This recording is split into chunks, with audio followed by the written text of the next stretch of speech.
Selamat malam Ibu Bapak Saudara-saudara, selamat berjumpa di acara Night Call GPIB bersama saya Pendeta Michiko Pinaria Salem, Ketua Majelis GPIB Jemaat Sumber Kasih di DKI Jakarta. Marilah berdoa. Ya Allah, turunlah kiranya atas kami sekalian kuasa Roh-Mu yang kudus, supaya ketika kami membaca Alkitab dan merenungkannya bersama-sama, kami dapat melaksanakannya di dalam kehidupan beriman kami. Amin. Saudara-saudara, pembacaan kita pada malam hari ini dari Imamat pasal 24 ayat 5 sampai 9. Dari kitab Imamat pasal 24 ayat 5 sampai 9 yang mengatakan, engkau harus mengambil tepung yang terbaik dan membakar 12 roti bundar daripadanya. Setiap roti bundar harus dibuat dari 2/10 eva. Engkau harus mengaturnya menjadi 2 susun, 6 buah sesusun, di atas meja dari emas murni itu di hadapan Tuhan. Engkau harus membubuh kemenyan tulen di atas tiap-tiap susun. Kemenyan itulah yang harus menjadi bagian ingat-ingatan roti itu, yakni suatu korban api-apian bagi Tuhan. Setiap hari Sabat ia harus tetap mengaturnya di hadapan Tuhan. Itulah dari pihak orang Israel suatu kewajiban perjanjian untuk selama-lamanya. Roti itu teruntuk bagi Harun serta anak-anaknya, dan mereka harus memakannya di suatu tempat yang kudus. Itulah bagian maha kudus baginya dari segala korban api-apian Tuhan. Itulah suatu ketetapan untuk selama-lamanya. Demikianlah pembacaan Alkitab kita pada malam hari ini. Yang berbahagia ialah mereka yang mendengarnya dan yang melakukannya dalam hidup beriman.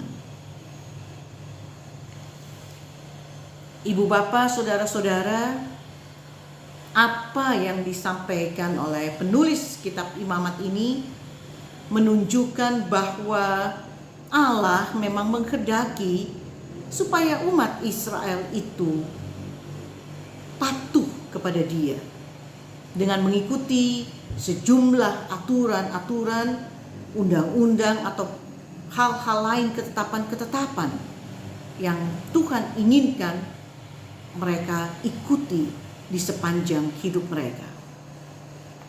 Dan kita melihat rasa-rasanya apa yang disampaikan atau apa yang dikehendaki oleh Tuhan itu begitu sulitnya untuk dilakukan. Dibutuhkan kecermatan, dibutuhkan keseriusan mempersiapkannya, dan dibutuhkan hati yang penuh dengan sukacita dan kesungguhan ketika melakukan semua itu. Artinya sesusah-susahnya mereka mengikuti aturan tersebut, tetapi mereka tidak boleh melakukannya ala kadarnya. Mereka tidak boleh melakukannya dengan bersungut-sungut. Mereka tidak boleh melakukannya dengan setengah hati. Dan sesusah-susahnya mereka mengikuti sejumlah aturan itu, tetapi bila itu dilakukan dengan kesungguhan sebagai bentuk ketaatan umat Israel kepada Tuhan, maka hal tersebut bukanlah menjadi hal yang sukar lagi. Maka hal tersebut bukanlah menjadi hal yang menyulitkan atau membuat seseorang menjadi terpaksa. Nah, kalau kita mencermati apa yang disampaikan oleh Tuhan ini, maka kita melihat secara mendalam bahwa Allah itu sungguh-sungguh melebur dalam kehidupan orang Israel. Allah itu sungguh-sungguh melibatkan dirinya dalam kehidupan orang Israel. Secara mendetail Allah mengikuti perkembangan kehidupan umatnya. Dan dengan demikian, sekali lagi kita dapati bahwa Allah itu dengan sungguh-sungguh melebur, menyatu, dan hadir di tengah-tengah kehidupan umat Israel. Nah, peraturan-peraturan yang diberikan itu memang seperti tadi saya katakan agak susah mungkin dilakukan, agak sulit untuk dikerjakan. Dan seperti yang kita lihat tentang roti sajian, secara mendetail diajarkan atau disampaikan bagaimana prosesnya untuk seseorang menyiapkan semua itu. Dan kalau kita melihat, maka dimintakan dari setiap orang Israel itu untuk memberikan yang terbaik yang mereka miliki, yang terbaik dari hidup mereka untuk disembahkan atau dipersembahkan kepada Tuhan. Ayat 5 mengatakan, engkau harus mengambil tepung yang terbaik, tidak asal-asalan, tapi yang terbaik. Lalu membakar 12 roti bundar. Kemudian setiap roti bundar itu diperinci dengan sangat cermat, dengan jeli. Harus dibuat dari 2/10 eva. Jadi benar-benar dilakukan secara cermat dan harus mengikuti semua peraturan itu. Setelah itu ayat 6 mengatakan harus disusun menjadi 2 dan 6 buah sesusun, ditaruhnya di atas meja murni. Oh, bukan sesuatu yang mudah sebenarnya. Nah, setelah selesai, ayat 7 mengatakan engkau harus membubuk kemenyan tulen di atas tiap-tiap susun. Masih ada lagi yang harus mereka lakukan. Kemenyan itulah yang menjadi bagian ingat-ingatan roti. Jadi itu merupakan suatu korban api-apian bagi Tuhan. Nampaknya memang sedikit menyusahkan, tetapi makna di balik itu semua itu merupakan ungkapan atau suatu korban api-apian bagi Tuhan. Dan kemudian kalau tiba di hari Sabat, ia harus tetap mengaturnya di hadapan Tuhan. Dan saudara-saudara, ada lagi ketentuan bahwa roti itu teruntuk bagi Harun serta anak-anaknya, dan mereka dikatakan di sini harus memakannya bukan di sembarang tempat, tetapi di suatu tempat yang kudus. Dan itulah bagian maha kudus baginya dari segala korban api-apian Tuhan. Penutup dikatakan itulah suatu ketetapan untuk selama-lamanya. Jadi, ibu bapak saudara-saudara, memang dalam hidup ini ada aturan-aturan yang harus diikuti.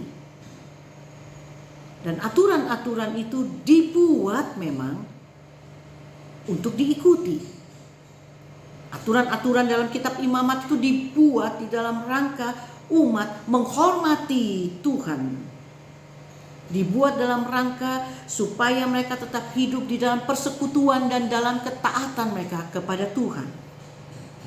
Aturan itu dibuat bukan untuk mempersulit hidup mereka, tetapi itu menjadi bagian dari ketaatan umat Israel kepada Tuhan semesta alam, Tuhan yang membebaskan mereka dari Mesir.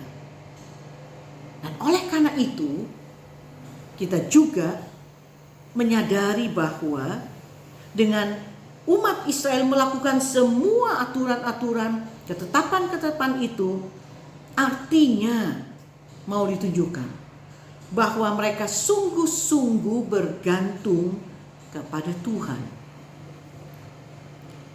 Mereka sungguh-sungguh berserah dengan total. Orang yang bergantung kepada Tuhan pasti dia akan melakukan apa yang Tuhan inginkan dia perbuat. Dan tentunya berangkat dari hati yang paling dalam, hati yang berkobar-kobar, hati yang diliputi dengan sukacita. Jadi melakukan ketetapan atau peraturan itu bukan dengan terpaksa atau sekadarnya dilakukan, tidak. Tapi dilakukan dengan kesadaran bahwa korban-korban tersebut, bahwa ketetapan-ketetapan itu di dalam rangka umat memuliakan Tuhan, di dalam rangka umat juga mensyukuri pekerjaan Tuhan, dan sekaligus tanda bahwa seseorang itu sungguh bergantung kepada Tuhan yang hidup, Tuhan yang menguasai dunia ini, yang menguasai hidup kita sekalian. Maka biarlah dalam kehidupan yang berjalan ini, kalau kita melakukan untuk Tuhan, maka kita melakukannya dengan segenap hati, bukan dengan separuh hati, tapi dengan segenap hati dan dengan penuh syukur. Amin. Ibu, bapak, saudara-saudara, marilah berdoa. Terima kasih ya Tuhan, kiranya Roh-Mu yang kudus menuntun kami, dan tumbuhkanlah iman percaya kami, supaya kami dapat mengerjakan apa yang Tuhan inginkan kami lakukan atau kami perbuat. Dan ketika kami melakukan semua ketetapan-ketetapan atau peraturan-peraturan yang Tuhan inginkan kami kerjakan, maka kami tidak melakukannya dengan bersungut-sungut, tapi dengan segenap hati. Tidak dengan setengah hati, tapi dengan sepenuh hati kami. Terima kasih untuk semua hal yang Tuhan boleh buat dalam hidup kami. Kekuatan bertahan di masa pandemi ini. Kekuatan bertahan di masa-masa sulit. Dan kami tetap berserah kepada Engkau. Kami bergantung sepenuhnya kepada Engkau, ya Allah. Dan sungguh kami membutuhkan tangan kasih-Mu. Terima kasih untuk perenungan ini. Kami menyadari mungkin ada begitu banyak hal-hal yang menurut kami sulit dan sukar. Tapi jika itu dilakukan dengan segenap hati, maka itu menjadi sesuatu yang dimudahkan. Kami berdoa untuk negeri kami Indonesia dan juga untuk dunia, di mana ada berbagai konflik yang ada, peperangan dan juga bencana-bencana alam. Tuhan tolong kami semua. Tuhan berkati para pemimpin dunia, dan biarlah mereka meletakkan seluruh kehendak mereka di bawah kehendak Engkau. Kami berdoa juga untuk pelaksanaan persidangan sinode tahunan yang sudah berlangsung. Terima kasih, kiranya hikmat dan rahmat Tuhan menerangi kami semua selaku jemaat Tuhan. Dan biarlah kami boleh saling mendukung, saling menguatkan, saling menolong satu terhadap yang lain. Dan gereja Tuhan GPIB di pelosok-pelosok daerah pun juga boleh merasakan Engkau sebagai kepala gereja tidak pernah meninggalkan mereka. Di tengah-tengah berbagai situasi, kondisi, keadaan di pos-pos pelayanan, Engkau Allah yang setia menemani mereka. Terima kasih ya Tuhan, Kiranya Engkau menemani kami melewati malam, dijauhkan dari segala sesuatu yang jahat dan berbahaya. Dan esok pagi kami boleh bangun dengan kekuatan dan kesegaran yang baru.